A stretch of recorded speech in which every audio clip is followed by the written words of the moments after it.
Do you like books? I mean, really, really like books? Then you're in the right place. Each week, your host, Sam Hankin, interviews the best of today's top-selling authors and the up-and-coming superstars of modern literature. This is The Avid Reader. Here is your host, Sam Hankin.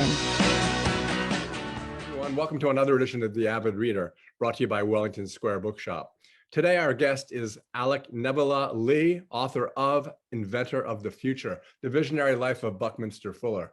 It's published by Day Street, which is an imprint of William Morrow, and it was released earlier this month. Alec's novels include The Icon Thief, City of Exiles, and Eternal Empire. His stories have appeared frequently in the magazine Analog Science Fiction and Fact, which I've been reading for the past half century or so, and have been reprinted in Lightspeed and the year's best science fiction. His essays, reviews, and nonfiction have been featured in such periodicals as the New York Times, the Los Angeles Times, Slate, Salon, and the Daily Beast, amongst many others. So, Buckminster Fuller. For this generation, the name may invoke, maybe, memories of the Apple ads, Think Different, featuring Albert Einstein, Bob Dylan, John Lennon, Frank Lloyd Wright, who was actually an acquaintance of Buckminster Fuller, and Buckminster Fuller, and even met Steve Jobs. And that's how the prologue starts this book out. Steve Jobs invented technology that people didn't know they needed. Fuller invented things, as he says, and then waited around till people needed them. And I've done that from time to time. Viz, my video conference suites in 1992 using ASTM asynchronous phone lines. And what I've learned is that it's really hard to make money that way, which Bucky did too. So, and maybe we think of the buckyball or Buckminster Fullerene, but we don't know necessarily about ephemeralization or compression and tension or the virus or the cell or the cells of a beehive. And we may not realize that he was indeed, as the title says, the inventor of the future, maybe for not necessarily the reasons you might think. And as he himself might say, his legacy is that his life created for us a kind of synergistic model that we in our ventures can create technologies, philosophies, and systems whose value exceeds the sum of their parts. Alec paints a picture of Bucky that is not as much of a tribute as is that of Alden Hatch's, who was one of Buckminster Fuller's good friends. It paints the man, blemishes and all. And to tell us a little bit about that man, the legend, and those flaws is Alec. So welcome, Alec. Thanks so much for stopping by today. Yeah, my pleasure. I'm happy to be here. So maybe that's how we should start out, because I think it was a big deal. What's the differences that you saw between the man that was portrayed by Alden Hatch and the man that you discovered? So I want to, make it very clear that I'm a Fuller fan. I think he was a genius. He had a huge influence on my life. And to me, getting to write this book at all was a dream project. And it still is. And my view of him evolved over the course of researching it. When I look back at my initial proposal for this project, I do think that my view of Fuller was very idealized in certain ways that were shaped by people like Alden Hatch, whose book I read when I was probably in high school. Most of the previous biographies of Fuller, they tend to be fairly uncritical, and in large part because many were written toward the end of his career. So this is when Fuller was in his 60s or 70s or even 80s, and the picture people had of him, as he existed toward the end of his life was fairly benign. He seemed like a grandfatherly, serene figure of wisdom, which, it's only part of the picture. I would say even at that point in his life, he was more complicated than he seemed. But you go back to his archives, which are enormous, and he saved, letters, correspondence, papers, from his whole career. The picture that emerges of him in his earlier life, when he was in his 20s and 30s and 40s and 50s, is very different from the image that he projected later. And to me, it was really important to describe how he changed, how he evolved.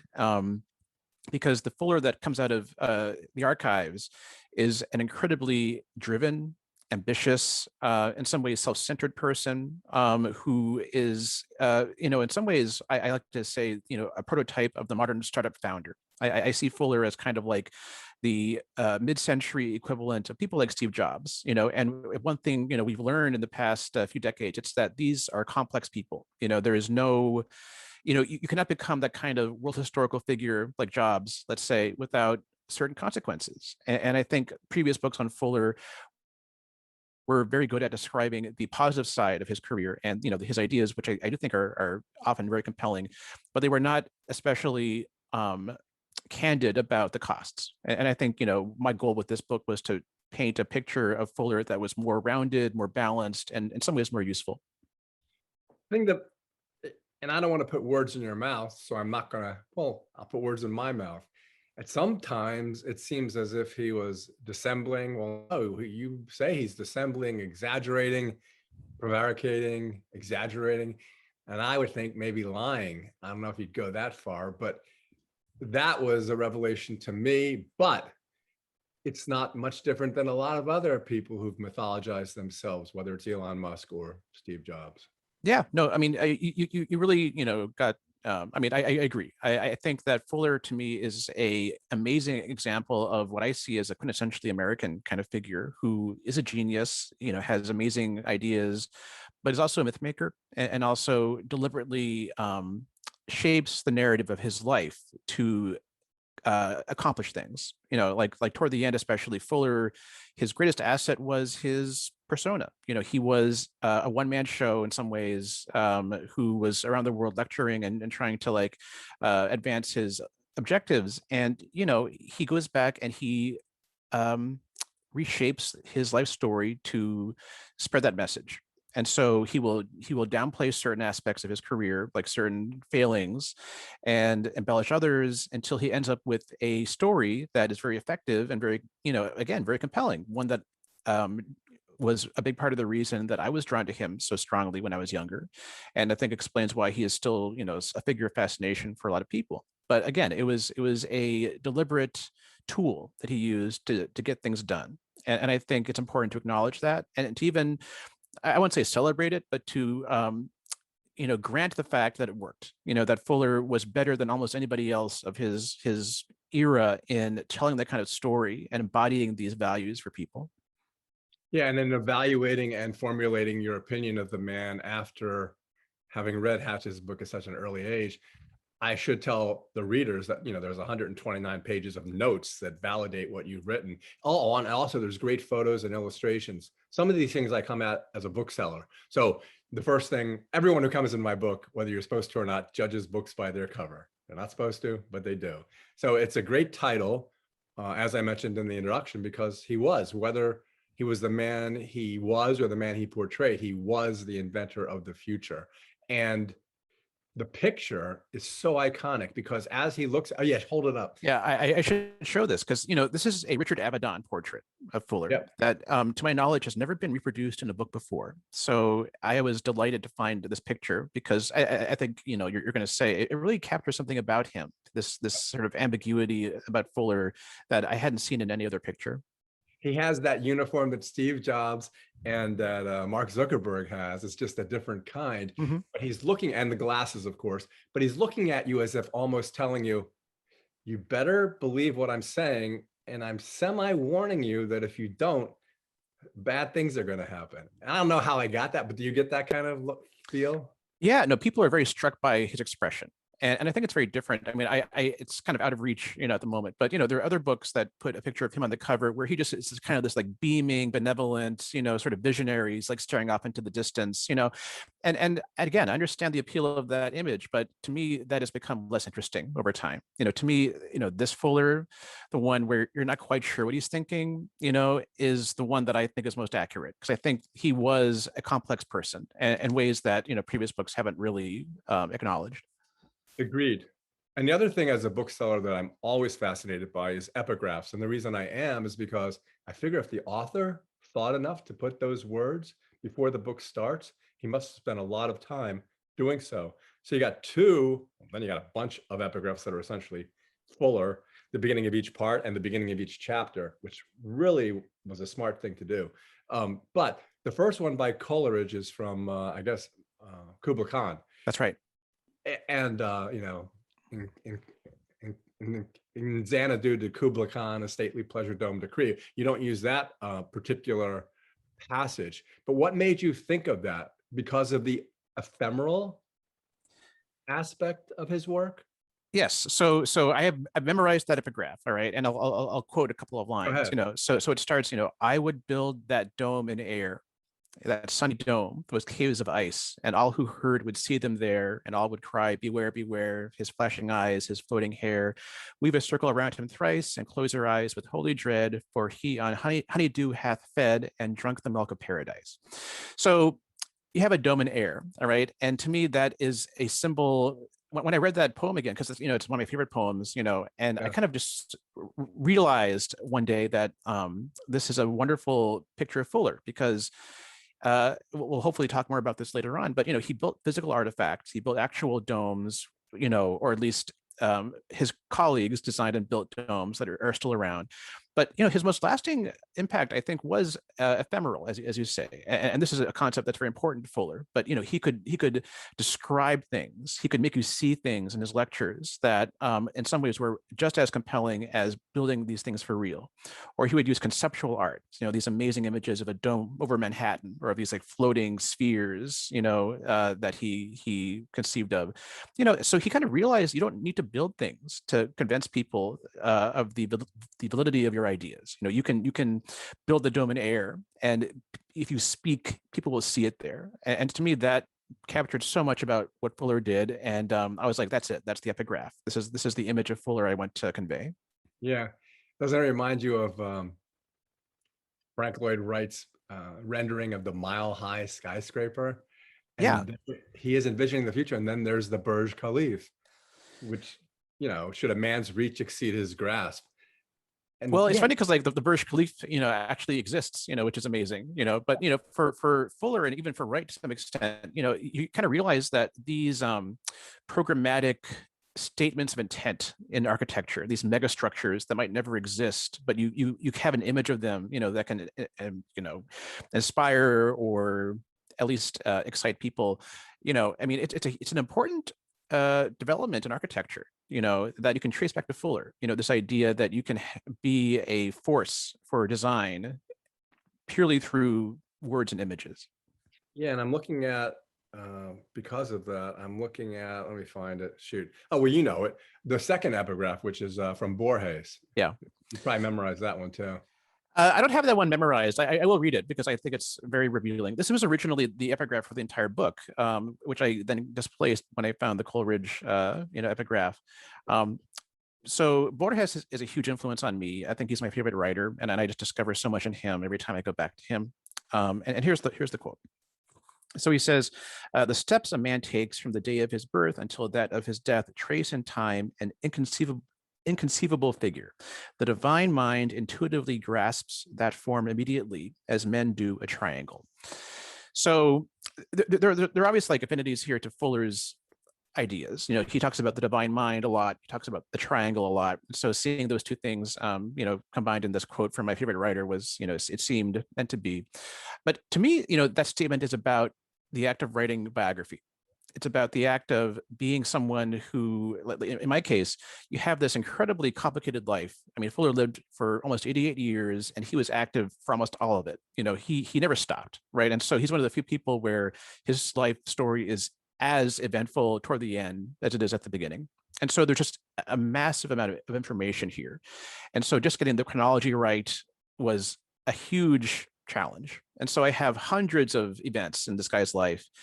And then when you're done, you end up with this physical object, this book, and it's all kind of here simultaneously, right? And one of the biggest challenges for me as a writer of this book was, I'm focusing on all these like details, on all these events, these projects. And at the end, I also have to stand back and be like, okay, so who was this guy? Who was Fuller? And it did seem like what Borges is saying. You have this inconceivable figure, right, that he created with all these movements and all these projects over time.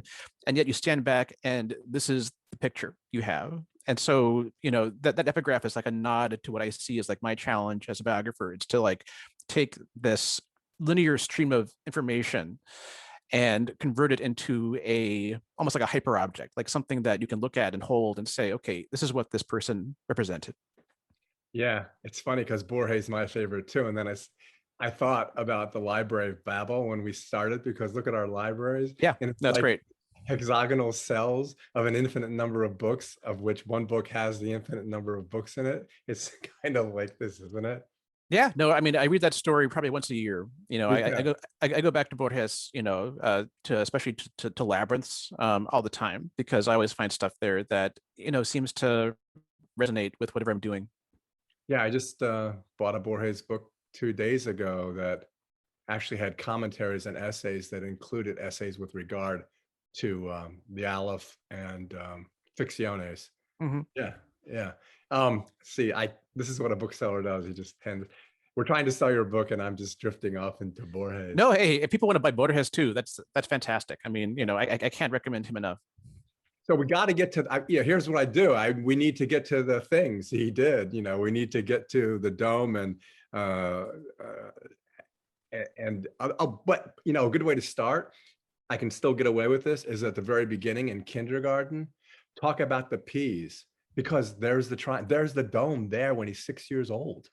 I mean, Right. what the hell, Yeah. So this is an amazing story.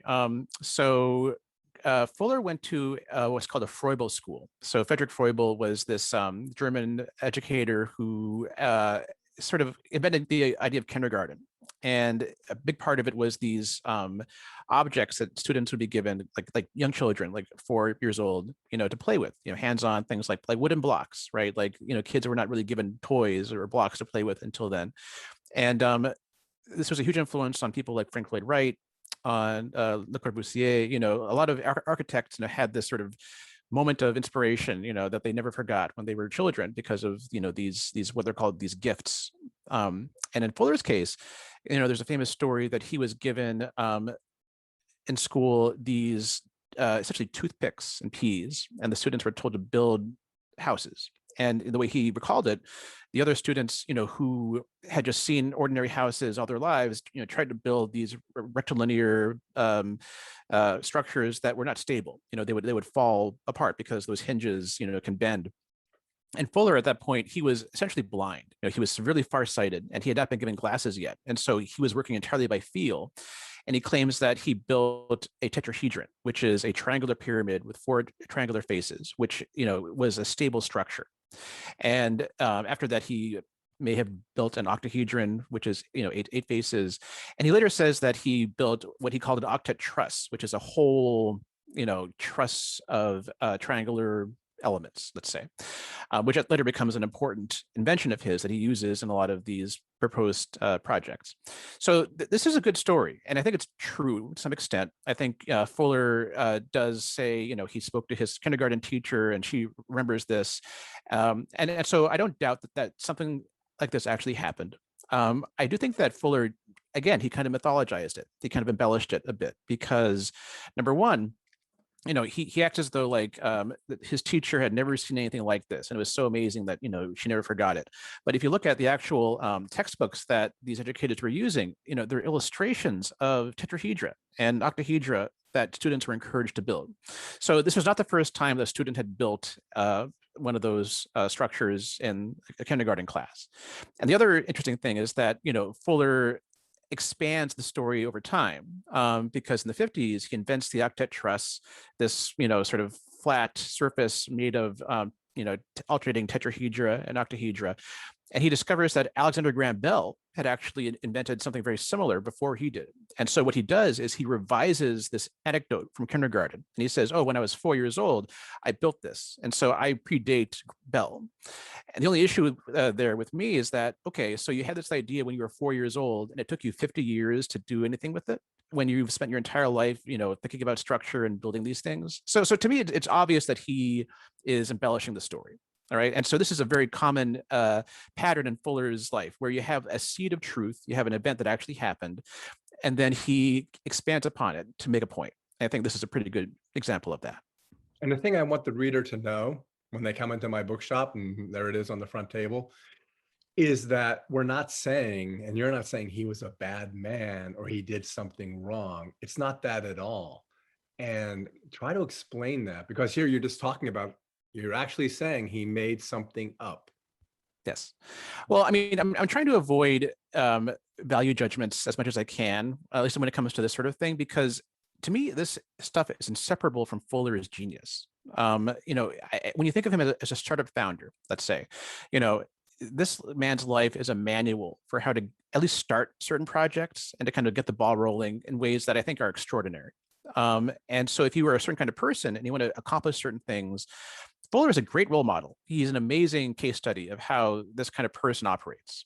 And I think to call out his embellishments, I'm just describing what I found in ways that I think are actually more instructive than taking him at face value. Because Fuller, during his lifetime, he built this image of himself for a reason. He wanted to like inspire people with his story, but that was like 40 years ago. All right, and he's gone. The movement he tried to build didn't really survive him. And I think part of the reason was that it depended so much on him, on that persona, that, it kind of, it lost momentum after he died.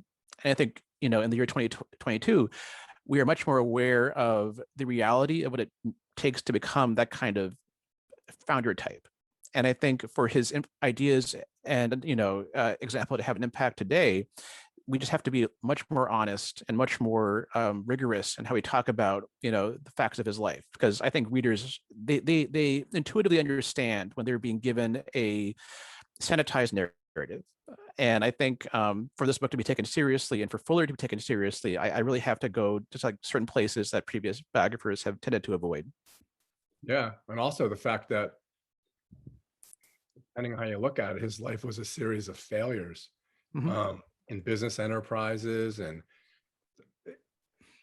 trying to build, the perfect car through the Dymaxion, and so many things that didn't happen, so many theoretically partners that cheated him. And so these failures ended up, as you say, helping to create the myth, creating the man. So here we are starting out with exaggerations, prevarications, failures, leading into this amazing success. Isn't that strange? I mean, in some ways it's strange. In other ways, it's part of the startup founder myth, right? Because, you look at Silicon Valley and one of their, catchphrases is, move fast and break things, fail faster. The idea of failure as being a badge of honor for founders is, it's part of like that narrative. And with Fuller, the only thing about him that makes it unusual is that he got to fail for longer than most people ever do. He failed for decades in some ways. And you could say that it wasn't until he was in his early 50s that he really broke through with the dome. And most people don't get, 25 plus years to fail. They get one chance. And I think one thing that I want to like underline with Fuller's story is that he was privileged in ways that a lot of people aren't. He came from an old family in New England. They weren't wealthy, but they were well off enough. He didn't have to worry about falling out of the upper class. And so he could fail, and he did in very public ways, but he was able to kind of recover and use his connections and use, like his advantages to kind of try something else. And I think, he didn't always talk about this, and I think it's worth bearing in mind. It's funny, we talk about failure and talk about Silicon Valley's mantras. It always reminds me of when Elon Musk's booster landed successfully off of the Falcon 9, I guess it was. But then 5 minutes later, it exploded. And the world, because they never give him any credit at all. No one does. Biden has never mentioned his name. And he's done more than that. Here I go again. I got to stop. Okay. So what happened is the world looks at it as, oh, look, it exploded. And Elon Musk is so happy that it exploded because now he can fix it and make it never explode again. Or he'll say something, we have a 30% chance that this is going to succeed. Yeah. No one does that. But, okay, you don't have to answer that because there's not a question there. It's just me talking. But so getting to Dymaxion, when I used to read Analog or Galaxy, in the back that had these ads, and one of them was for Charles Atlas. And Charles Atlas invented this thing called dynamic tension, which is a self-resistant exercise method which pits muscle against muscle, which can lead you into a great explanation of Dymaxion and tension and compression and ephemeralization. Yeah, that's funny. I despite being a longtime Analog astounding reader, I've never made that connection, but that's interesting. So there's a lot to talk about here. The best way I can think of to enter this very interesting question is, so Fuller wanted to revolutionize housing. Okay, so this is kind of where he starts, because he has a background in construction and understands that field. He has connections there, and so his first big idea um, is a startup essentially that he founds with his father-in-law called Stockade that is trying to sell this innovative kind of like a fibrous concrete block that is more efficient than conventional brick.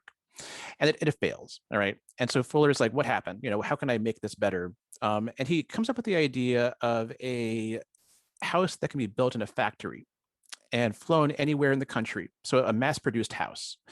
And the issue with this idea, which is very much ahead of its time, is that the house has to be very light. It wouldn't work practically unless the house was light enough to be transported anywhere. So Fuller comes up with a design that is based on materials like aluminum and piano wire and plastic. And it's based on the principle of tension, not compression. So, like bricks, like the kind that he was selling first, they sustain pressure from gravity through their weight, through their bulk. Because they're being compressed by each other. A tension structure is one that is stretched, so you can build a house that is essentially hung on wires that has the same strength as a conventional house, but is much lighter. And so there's a sequence of events here, right? So Fuller starts with compression, moves to tension. And so, this kind of makes sense. There are practical reasons why, you would need a house based on tension if you wanted to mass produce it. But he takes it even further, and he calls it ephemeralization. All right. And this is probably, to me, that's the key concept in all his work. So ephemeralization to him originally means doing more with less. So this tension-based house, that's one example of that.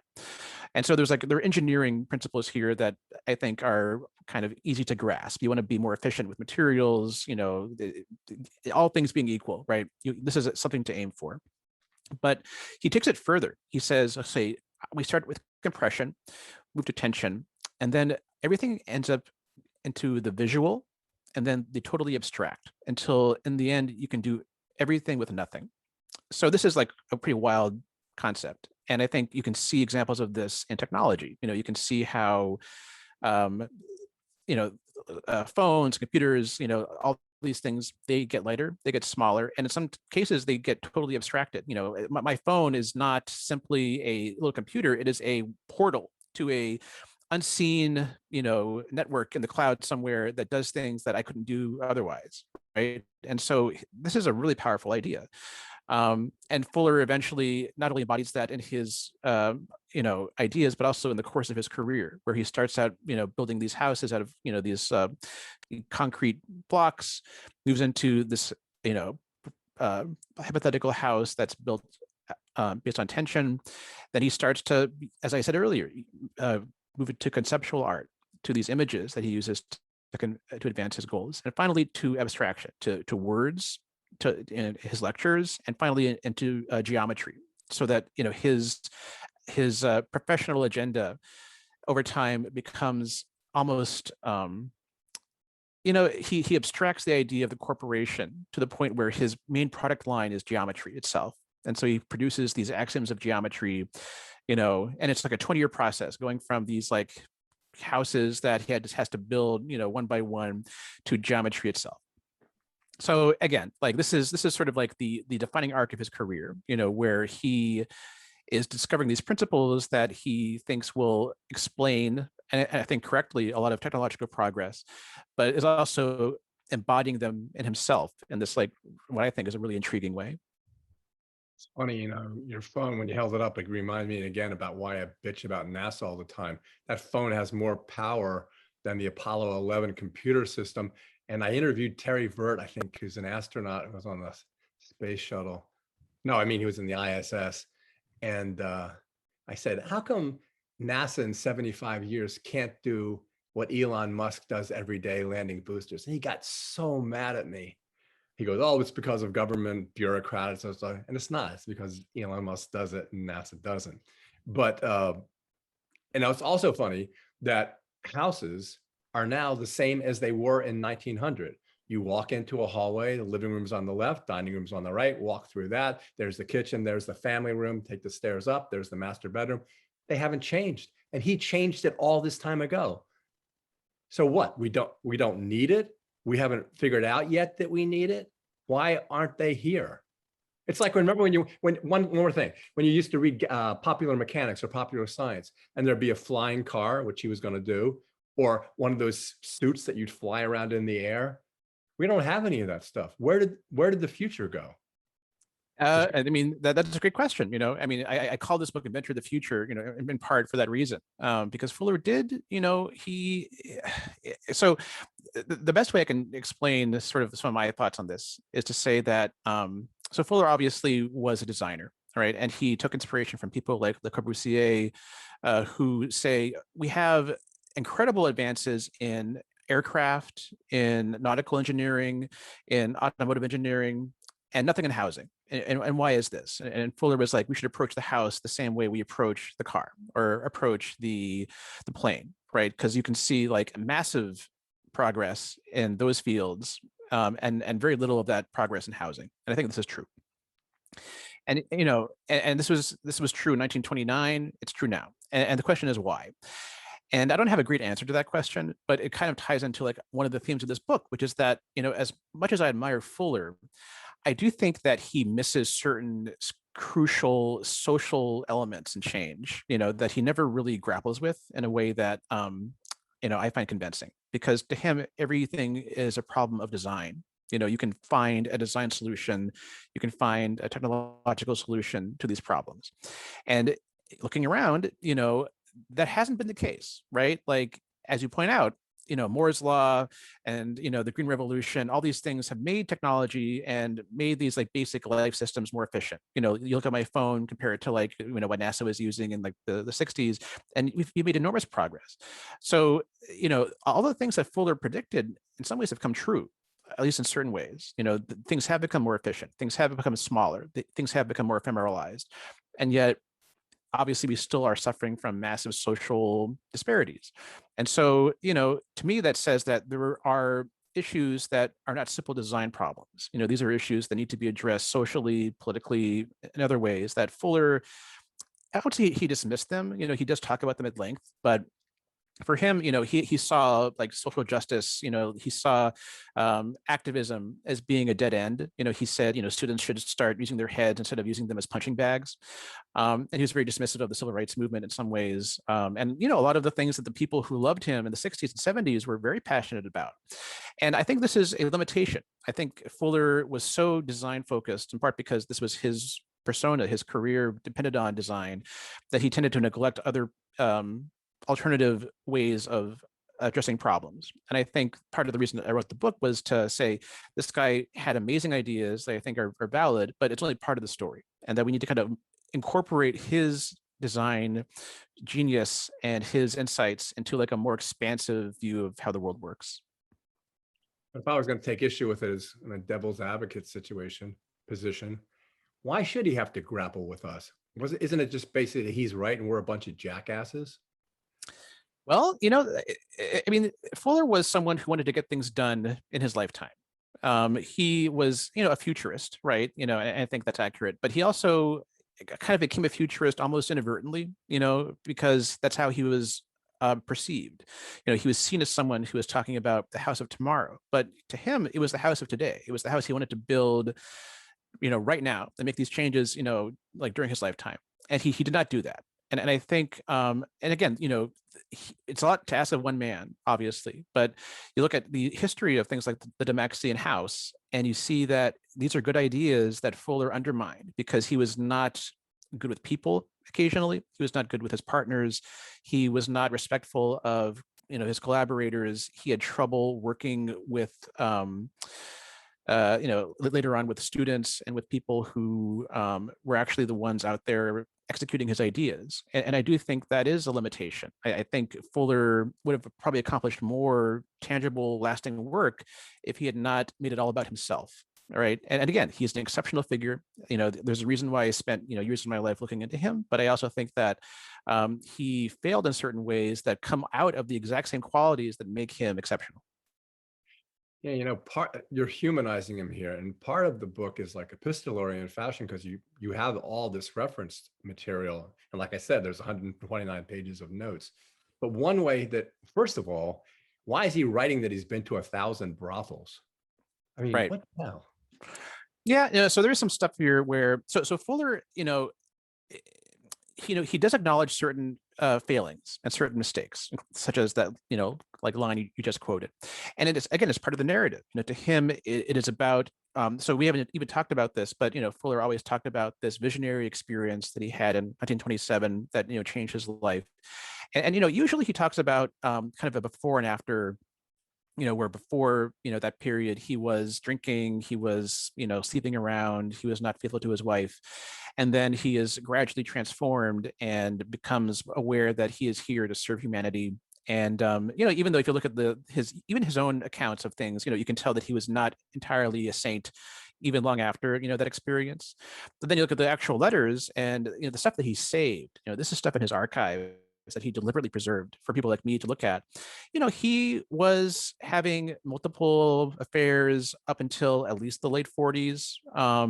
He was, a difficult person in many ways that are preserved in these primary sources. So, like there's the narrative of Fuller that kind of treats his mistakes as like an object lesson and how he, became more enlightened later on. And there is the real story, which is messier. This is someone who did not evolve in this kind of clear-cut redemption arc that you would infer from his own accounts of how things went.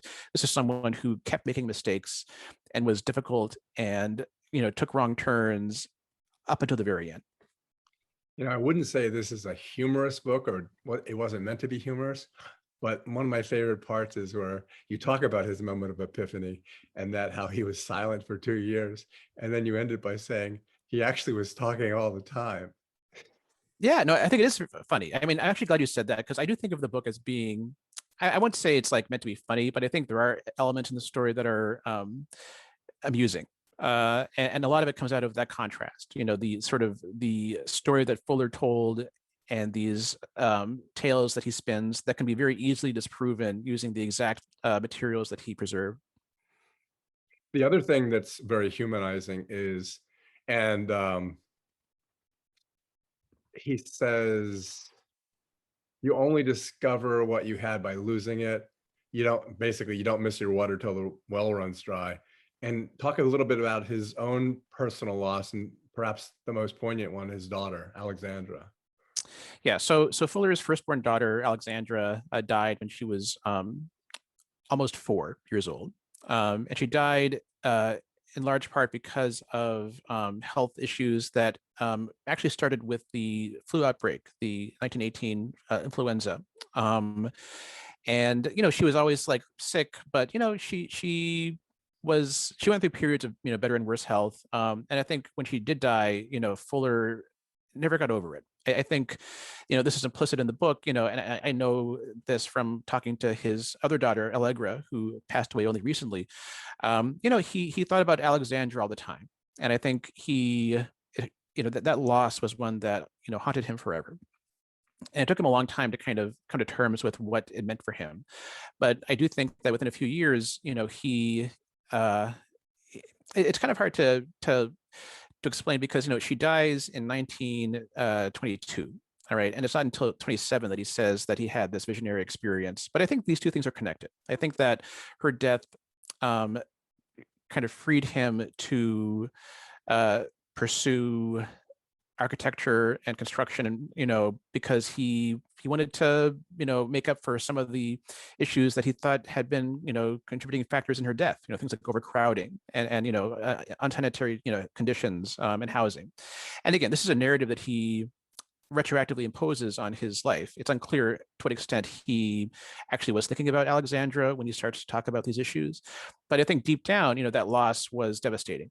And I think that on the one hand, it makes him more appealing in certain ways. He's always like very kind to children. He values children and their insights in ways that I find, very understandable. But also, he also becomes wounded, right? He is wounded by that loss. He is wounded by his early issues with his family. And so he becomes very protective of himself. He becomes, what I say, very transactional in the way he deals with other people. And so even though he can be capable of great warmth and affection to individuals in his life later on, there is a sense that he keeps part of himself closed off to others. And I think that's very clear when you look at, his various interactions with people over the course of his life. We seem to have a couple things in common. One thing that I was going to ask you about is the Christopher Morley poem that he read. I thought the happiest moments of my life were when I was 4 years old. Do you feel that way? I mean, I don't recall being 4 that clearly. To me, it's like ages 10 through 12 that are very important to me. But I do have a daughter, all right? And she was, when I started writing this book, I think she was 5, and now she's almost 10. And when Morley talks about the innocence of that child of 4, which again is when Fuller's daughter died, I understand that. I see it firsthand. And to me, I was just telling my daughter today, literally today, that in my head she is still 4. Like, this picture I have of her is still of a 4-year-old, because that to me was like, as much as I love her now, like, but that was a special time. That was a moment that I always remember. And I think with Fuller, Alexandria was frozen in that moment forever. When you get to be as old as me, you'll feel the same way. Yeah. Guarantee you. Let's go, here I go again. So let's go back. Let's go to the car and talk about its checkered past, its successes, and its failures. So I just recently published an excerpt in Slate on the car, which people can check out if they want to get a sample of what this book is about.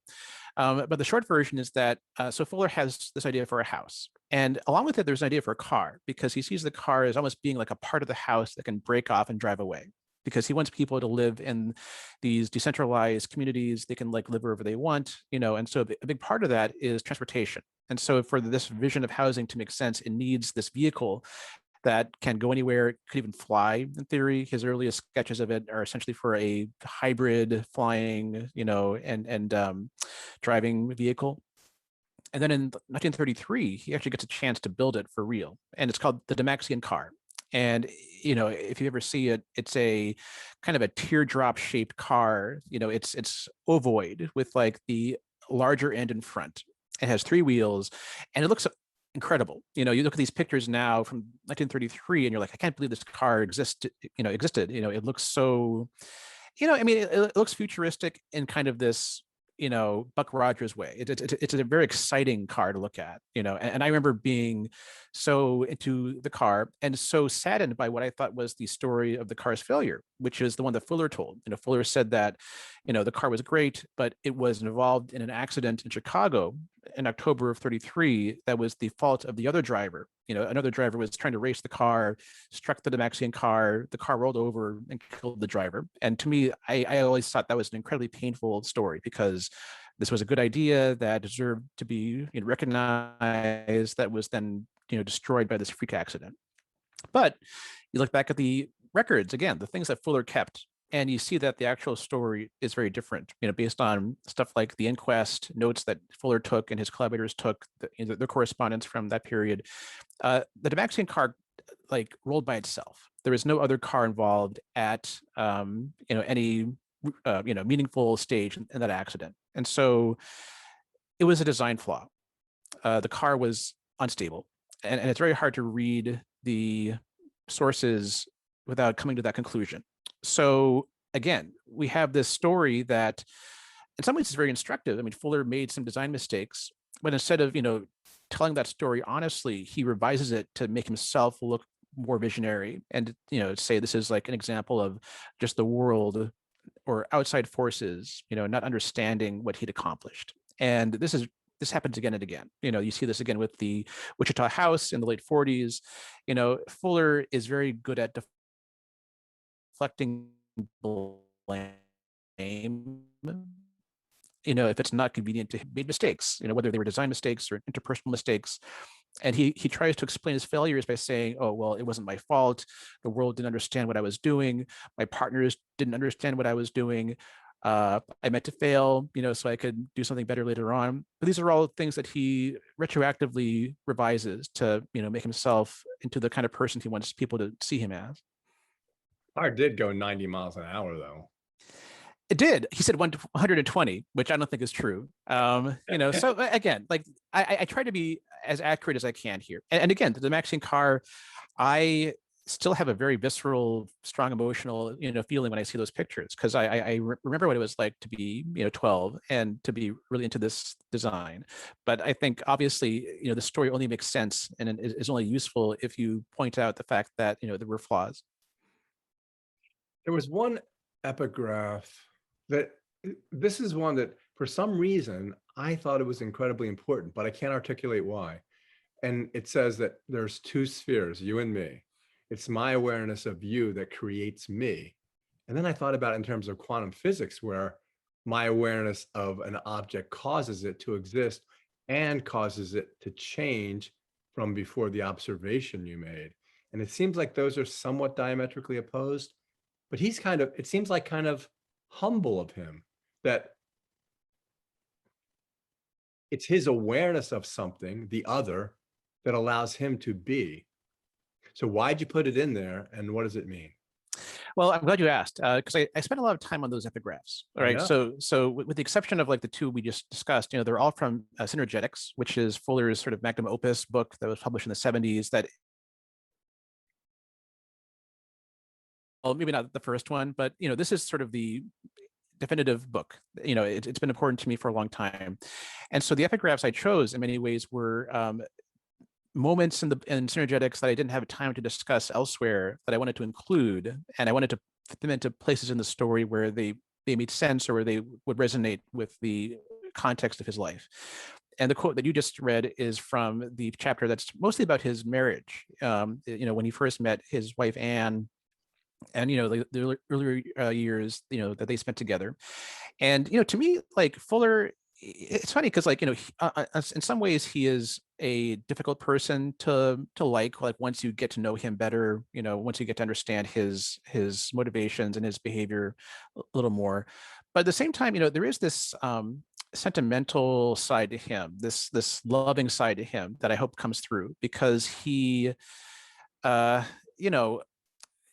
he was capable of great emotion, right? And I think this is very true and very clear. And I think to me, like, this line is expressing something about the universe and how it works and how the observer interacts with it, but also like how he felt about Anne, right? And very few people have asked me about Anne, and I feel like I'm glad I can kind of like bring her up obliquely, because she's a big part of the story. They were married for a long time. I mean, when they died within 36 hours of each other. It's an amazing story, and they've been married for almost 66 years at that point. And it was not always a happy marriage. They almost divorced on several occasions. Fuller had numerous affairs, some of which were pretty serious.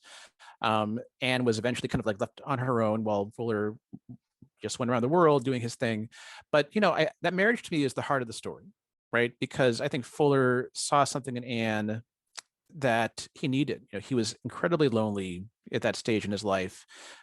He felt estranged from his family. He felt like a failure. And I think Anne is an incredibly interesting figure, an incredibly strong figure who, I don't think has been really given her due credit before. And a big part of what I wanted to accomplish in this book is to kind of at least lay out the facts of this marriage, and in hopes that readers can kind of understand, this incredibly complex relationship.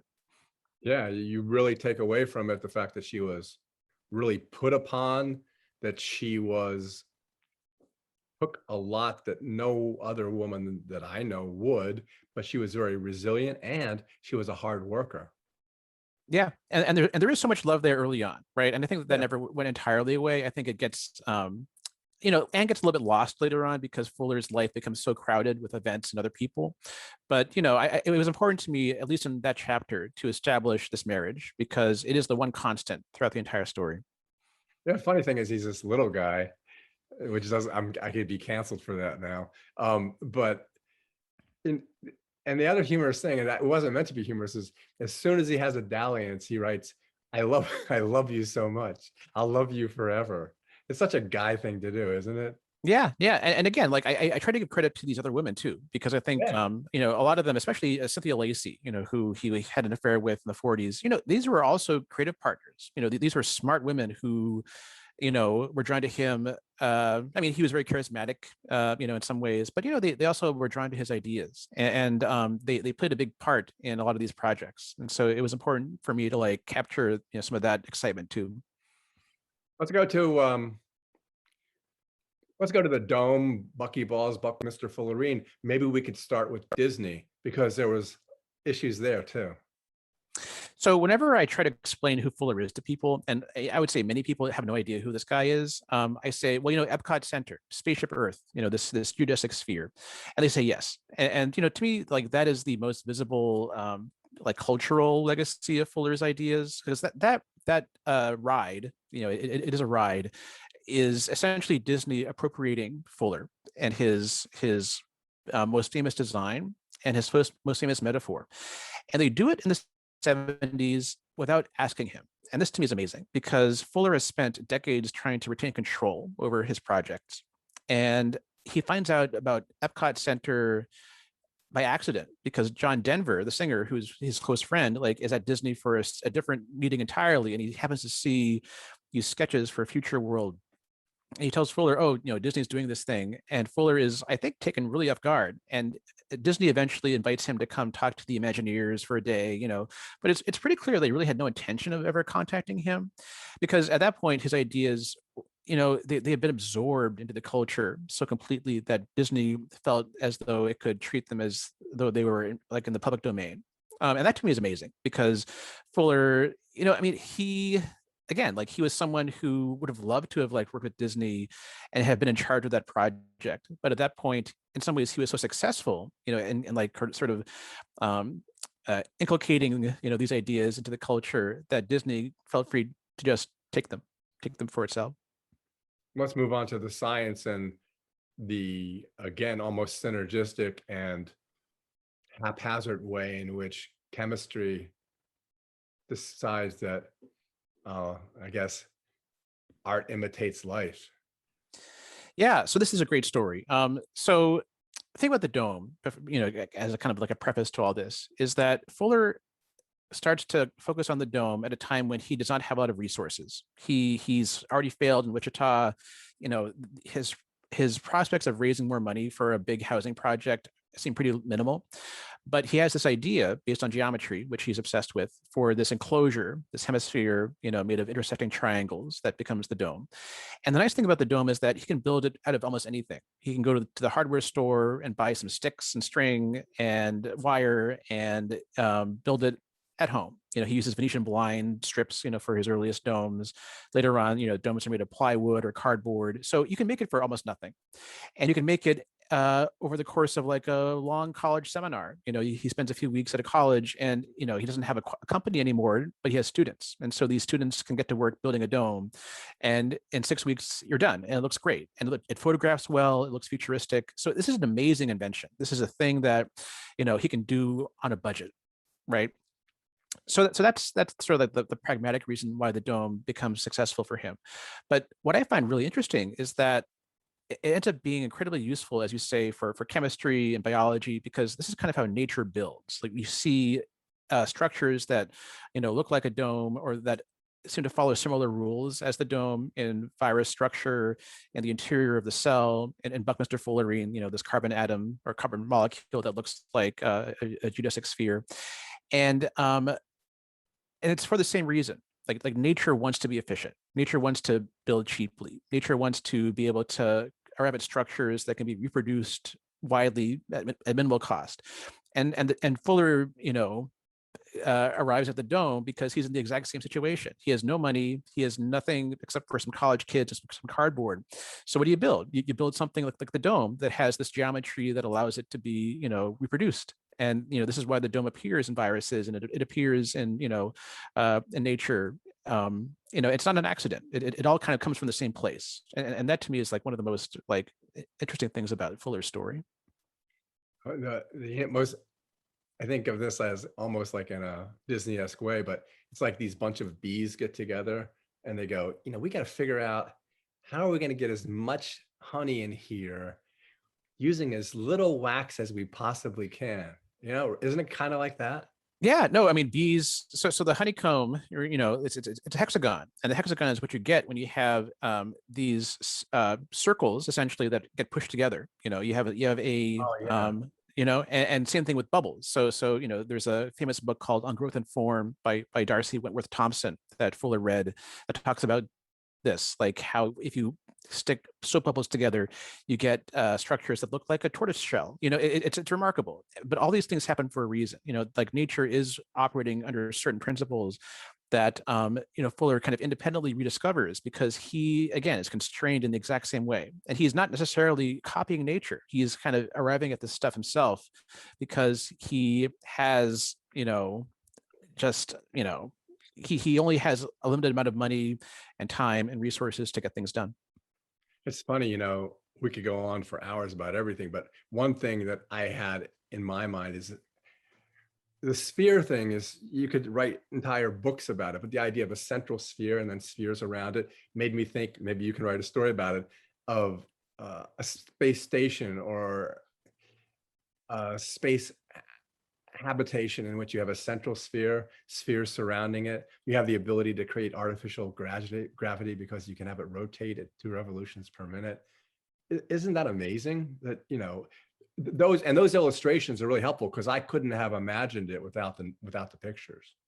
Yeah, well, I mean, the book I wrote before this book is called Astounding, and it's a history of the golden age of science fiction as seen through the lives of 4 writers from that period. And so yeah, my interest in Fuller and my interest in science fiction kind of come from the same place. Like I really find him fascinating. I actually have an article coming out in Analog, I think next month, that talks about his influence on science fiction writers. And so absolutely, like there are writers from that period who thought these ideas were fascinating, and to them, like Fuller was kind of like the quintessential competent man hero of like golden age science fiction come to life. Arthur C. Clarke, you talk about the Fountains of Paradise, and talk about that, the nanotube space elevator. Yeah, so Fuller and Clarke were friends. Fuller crossed paths with a lot of these writers over the years, including people like L. Ron Hubbard, H.G. Wells. Clarke was probably his best friend, from that generation of writers. And they met in Sri Lanka, and Fuller and Clarke discussed the Fountains of Paradise, which is a novel that is about the construction of a space elevator, that's like tethered to the Earth by this like incredibly long like filament, or whatever you want to call it. And later on in the 80s, after Buckminster Fuller or the buckyball is discovered, this is kind of like the discovery that unlocks the possibilities of nanotechnology. And one derivative idea is the Bucky tube, which is instead of a sphere, you create a structure that consists of these rings of carbon molecules that you can make into you can kind of set end to end to make the finest possible wire. And one theoretical application of this technology would be, the tether for a space elevator, just like the one that Clarke described. So I think that full circle in that way is pretty amazing. A good way to end would be the one of the epigraphs, because we've been dealing with temporality throughout this, past, future. And one of the epigraphs is that the future somehow leads us into the past, which seems counterintuitive. And that might be a good way to end, because that's exactly what we're talking about. Things that could have been, things that were, and then somewhere in the middle, things that were becoming. Yeah. I mean, one reason why I wanted to write this book is that I think Fuller is incredibly instructive, and he has kind of fallen out of the conversation a little bit. But I think that, you often learn so much by looking at what the previous generation was talking about, and the ways they were approaching problems. Because, you look around and we are dealing with a lot of the same problems today. And there's a tendency for our culture to always like start from scratch. We always try to like approach these issues as if we are the first generation to ever have to think about these things, but we're not. And I think as a biographer, as a writer, I can go back into these archives and say, okay, so what were people saying about this stuff in 1960? or 1950 or 1930, because they're often like really useful insights there that haven't been reviewed in a long time. And I think Fuller's life, to me, is like an incredible entry point. It's an incredible through line for talking about some of those solutions and some of those approaches that have kind of fallen out of favor. Yeah, as I said, we could go on and on, but what I do want to tell you that the book is there in the front of the bookstore, and it was released, I think, August 2nd. So Alec, thank you so much. The book is The Inventor of the Future, The Visionary Life of Buckminster Fuller, and it's been a pleasure talking to you today about it. Yeah, same here. I had a great time. Likewise. So long.